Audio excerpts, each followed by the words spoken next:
साहब, स्वागत आपका और धन्यवाद। आज हम लोग थोड़ा विषय से हटकर और ऑफबीट डिबेट कर रहे हैं। इसमें यह है कि हम 78वें वर्ष में आज़ादी के प्रवेश कर रहे हैं। इस दौरान हमने सामाजिक और आर्थिक तौर पर क्या अचीव किया है, क्या खोया है, स्पेशली लास्ट 11 ईयर में या यूपी में लास्ट 8 ईयर्स में आप क्या महसूस करते हैं, एक नागरिक के तौर पर भी और एक पॉलिटिकल पर्सनालिटी के तौर पर भी, कि हमने क्या पाया है और क्या खोया है।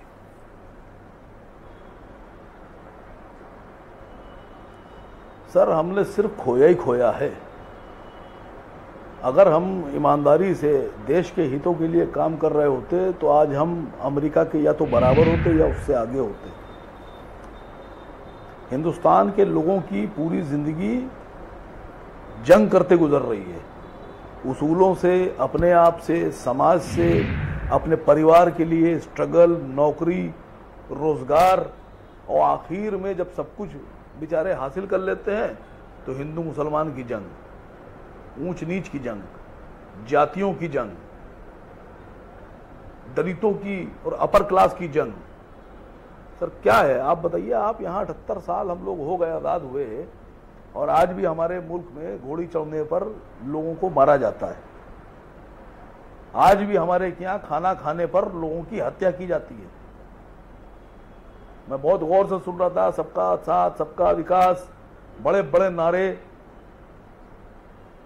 एक दल हमारे देश में ऐसा है जो चाहता है पूरी दुनिया में जितने मुल्क हैं वो सब सेकुलर हो जाएं।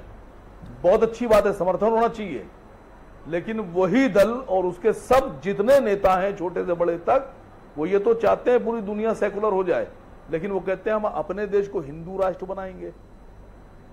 और वही लोग जो ये कहते हैं पूरी दुनिया में सेकुलरिज्म होना चाहिए, वो कहते हैं नहीं, इजराइल का हम समर्थन करेंगे। सर ऐसी दोहरी सोच रखकर जब कोई राज करेगा, देश पर हुकूमत करेगा, तो कैसी हुकूमत होगी सर।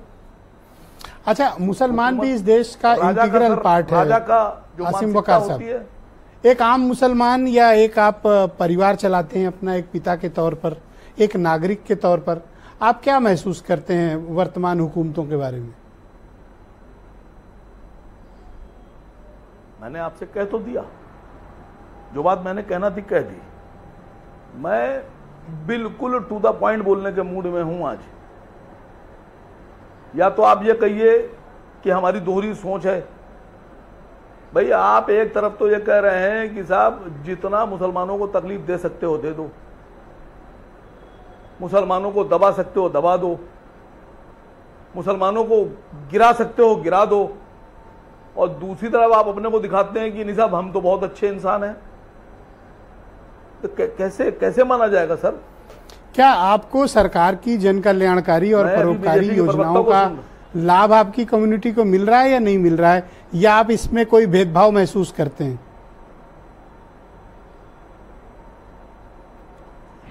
सर बात लाभ की नहीं होती है। मसला ये होता है कि दो व्यक्तियों को आपने बिठाया और एक को आपने भरपेट खाना दिया और दूसरे से कहा कि खाने से पहले तुमको हम मारेंगे, सदा देंगे, तुम्हारा खून निकाल लेंगे, तुम्हारी हड्डी तोड़ देंगे, उसके बाद खाना देंगे। खाना तो आप दे रहे हैं, योजना का लाभ भी दे रहे हैं, अब पता नहीं कितना पहुंच रहा है कितना नहीं पहुंच रहा है। मसला यह है कि आप दे किस तरह रहे हैं। राजा की सोच बताऊं आपसे क्या होती है। एक बार एक साहब ने मुझसे पूछा कि साहब आप ऐसी बात करते हैं, आप बताइए राजा में और बाकी लोगों में क्या अंतर होता है। हमने कहा राजा वो कहलाता है जिसकी मानसिकता होती है कि हम जनता को क्या दे सकते हैं, और जिसकी मानसिकता होती है कि हम जनता से कितना लूट सकते हैं, खसोट सकते हैं, छीन सकते हैं, वो राजा नहीं हो सकता सर। तो सर आप ये बताएं मुझे कि आप इतने निराश राजा की और मायूस क्यों हैं, क्या कारण है? सर अगर निराश होते तो रो रहे होते।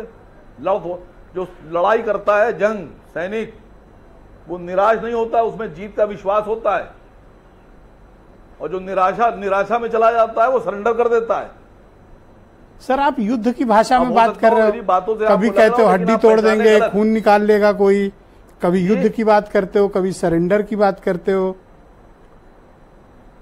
मैं बताऊं आपसे, देखिए बांग्लादेश में अभी इसी पर, बांग्लादेश पर बड़ी स्पीचेस हो रही है बांग्लादेश में जो हो रहा है गलत हो रहा है। बांग्लादेश में जो कट्टरपंथी हैं, वो आतंकवादी हैं, वो मुर्दाबाद। बांग्लादेश के हमारे हिंदू भाई जिंदाबाद। लेकिन जो बांग्लादेश में हुआ या हो रहा है, क्या वो गुजरात में नहीं हुआ? क्या जो बांग्लादेश में हो रहा है, क्या वो मणिपुर में नहीं हुआ? तो अगर आप एक निगाह से देखते हैं तो आप अपने देश के लोगों को तो इंसाफ नहीं दे पा रहे हैं, तो आप बांग्लादेश की बात कर रहे हैं।